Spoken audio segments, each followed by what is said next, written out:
Bonjour à tous les TikTokers, YouTubeurs et autres Facebookers. Donc, je suis Patrick Théodore. Pour ceux qui veulent une séance, c'est sur mon site internet www.booster-du6coaching.fr. Là, vous trouvez les soins d'âme et vous trouvez des séances d'une heure ou d'une heure et demie ou le 15 minutes qui me permet, pour certaines personnes qui se demandent si c'est ce dont elles ont besoin, qui ont juste besoin d'un premier échange libre comme ça, avant de se décider à venir me voir et de payer une séance. Donc vous trouverez tout ça en ligne. Et c'est des calendriers automatiques, hein. Je parle à des gens qui ne sont pas forcément habitués à tout ça. Vous allez sur le calendrier, vous pouvez trouver le créneau horaire qui vous convient. Et ensuite, les mails sont envoyés automatiquement par le serveur et vous aurez une date fixée dans nos agendas communs. Alors, je vais vous donner un exemple de soin d'âme nouveau qui ouvre le champ des possibilités. Parce que je vous ai déjà dit que les maîtres avec lesquels je travaille, donc la chance que j'ai, c'est que je travaille avec des maîtres du karma, de temps à autre, ils viennent. Et ils m'indiquent que la clé de l'épanouissement, c'est de prendre sa responsabilité à 100%. Ça veut dire quoi? Ça veut dire de ne plus être victime dans la vie. Qu'est-ce que c'est d'être responsable à 100%? C'est très difficile pour un être humain comme nous aujourd'hui, qui vivons dans une société judéo-chrétienne, qui nous a habitués à cette notion de sauveur, devient persécuteur, finit victime, et comme il est victime, il cherche un sauveur. On élit en France un président de la République, il est adulé, 100 jours plus tard, il est condamné. Et on se moque.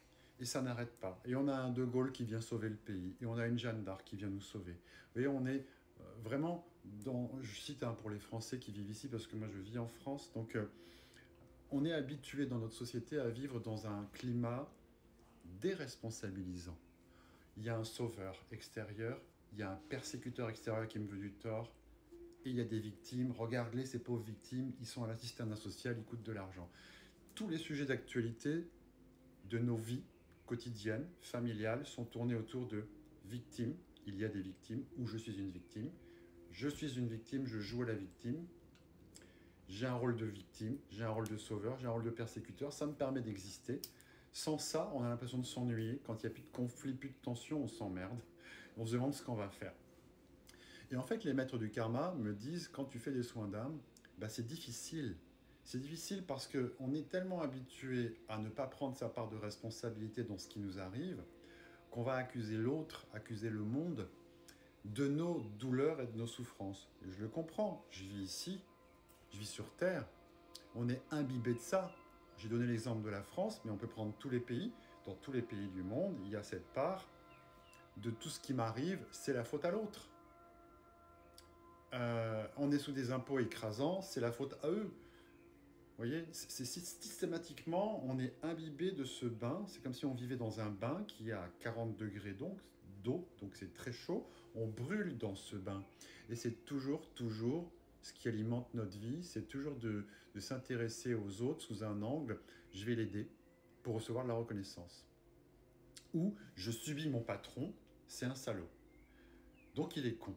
Et j'en parle à mes potes et on rigole et ça recommence. Et je suis pris dans un nœud de sauveur, persécuteur, victime. Vous voyez, donc le soin d'âme, c'est hyper difficile parce que c'est un message responsabilisant. Je suis obligé d'envoyer aux personnes qui me contactent et qui me disent non, c'est pas possible. Les souffrances que je vis aujourd'hui, c'est pas à cause de moi. On s'adresse dans les soins d'âme, non pas à la personne qui m'appelle, mais à son âme. Donc comme on dit paix à son âme, on dit on m'envoie pas quelque chose de sympathique sur ce qui a pu se passer dans l'histoire de vie de l'âme de la personne qui m'appelle. Ceux qui sont le plus choqués, ça peut être des gens qui aident les gens, des sauveurs, des guérisseurs, des gens qui vont soigner les gens. Parce que, en soignant les gens, certains me disent qu'ils ne sont pas tout à fait d'accord quand moi je leur dis qu'il y a quelque chose dans leur âme qui a été très dur, et ce qu'ils récupèrent aujourd'hui dans leur douleur, dans ce qu'ils vivent de difficile, dont ils me parlent, dans leur blocage, c'est relatif à, donc c'est en relation avec une vie où ils ont eu le sale rôle. Voyez? Donc j'ai un exemple très précis, hein. J'ai une personne qui m'appelle, les premières choses que je vois, c'est bizarre, vous êtes très affilié au Christ, à Jésus. Alors elle me le confirme, hein. Jésus c'est son grand ami, elle est là-dedans. Mais je lui dis, mais en fait vous êtes aussi dans le corps de souffrance. Vous êtes tellement dans j'admire Jésus que le discours que vous avez retenu de lui, c'est pour être bien dans la vie, il faut être pauvre, il faut souffrir, il faut avoir des stigmates, il faut être persécuté. Vous voyez? Je lui dis, en fait, ce qui est votre problème, vous avez une vie comme ça du passé qui fait qu'en fait, vous, j'allais le dire en anglais, you worship God, you worship Jesus. Worship en anglais, ça veut dire idolâtrer, quoi. Donc je lui dis, vous voyez, il y a une mémoire chez vous qui idolâtre ce personnage qu'on a appelé Jésus, au point de boire Jésus comme l'Église nous le dit, à savoir il y a le sauveur extérieur. Or moi, quitte à choquer des gens, les maîtres du karma ne me disent pas qu'il y a un sauveur extérieur. Il y a ce vocabulaire de se sauver soi-même, ça veut dire d'aller accepter, de dire si j'ai des souffrances dans ma vie d'aujourd'hui, si j'ai un corps de souffrance, si j'ai des choses qui ne vont pas, eh bien c'est déjà de commencer à dire qu'est-ce que j'ai fait moi dans d'autres vies qui font que je dois assumer aujourd'hui certaines choses. Quels choix ai-je fait dans le passé qui ont fait que... Oui, quel choix? Alors des gens me disent, mais j'ai pas choisi. Or, les maîtres du karma me disent, nous, les soins sont hyper responsabilisants et on veut que tu dises à cette personne tel rôle qu'elle a eu, en détail, quelle leçon elle en a tiré.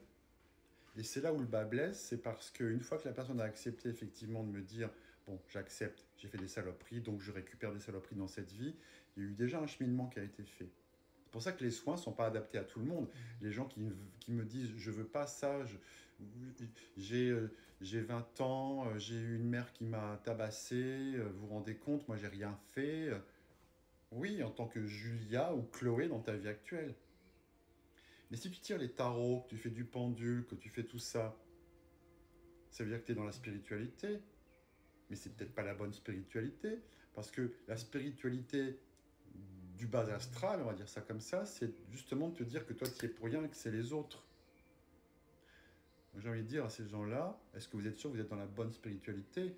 Parce que si vous êtes dans la bonne spiritualité, vous accepteriez de dire que si vous avez eu ce que vous avez souffert dans votre enfance et encore maintenant, et que vous faites du pendule et des cartes, eh bien, acceptez de voir que vous, dans une autre vie, vous avez peut-être fait ça à celle qui est votre maman aujourd'hui. Et vous voyez, là, j'entends un téléphone qui s'arrête. Ben, ces gens-là ne sont pas prêts à faire une séance de soins d'âme parce que c'est un cheminement vers la responsabilité de soi. Donc, quand les maîtres du karma ont réussi à me dire des choses sur la personne et que la personne a pris une séance et qu'elle est prête à entendre ce vocabulaire, elle reprend sa responsabilité sans le discuter. Mais ensuite, ce qui se passe, c'est, vous voyez, une vie qui s'est mal finie, où on a eu le mauvais rôle.